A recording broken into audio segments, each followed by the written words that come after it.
Noah, a flood of inconsistencies and debate. The story of Noah isn't a children's tale. It's a troubling document and a nest of inconsistencies that tear at the fabric of Genesis. Reading this narrative not as historical fact, but as a textual enigma, opens up an intellectual battleground. The internal fracture of the narrative. What immediately stands out is that the story doesn't hold up from a narrative standpoint. The zoological imbroglio. Does God order Noah to take 2 of every species, Genesis 6:19, or 7 pairs of clean animals and 1 pair of unclean, Genesis 7:2-3? These contradictory orders aren't simple variations. They are proof that at least 2 distinct sources were awkwardly stitched together by a biblical editor. The textual unity explodes under the pressure of this diversity. The impossible calendar. Did the flood last 40 days and 40 nights, the shorter, more dramatic version, or did it span 150 days of rising water and then a full year of confinement, the longer, more meticulous version? The Bible itself cannot agree on the duration of its own apocalypse. The challenge of brutal realism. If one dares to read this story literally, the inconsistencies shift from the narrative to the logistical and scientific. The species dilemma.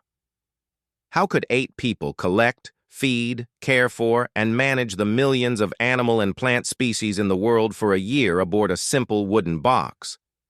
Noah's Ark isn't a ship. It's a myth that defies biology, zoology, and load capacity. The missing water. Genesis asserts that the water covered all the high mountains. Where did this gigantic quantity of water come from? And more importantly, where did it go after the flood?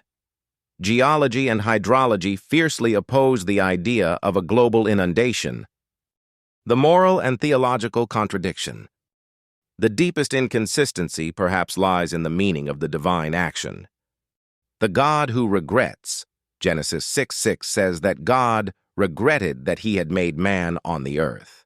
Can an omnipotent and omniscient God be reconciled with a deity capable of error, remorse, and compelled to wipe the slate clean of his own creation?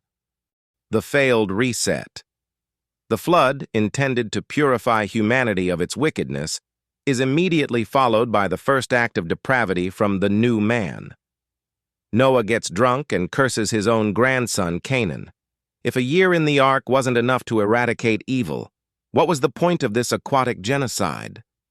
Noah's story is a composite and explosive text that forces us to choose.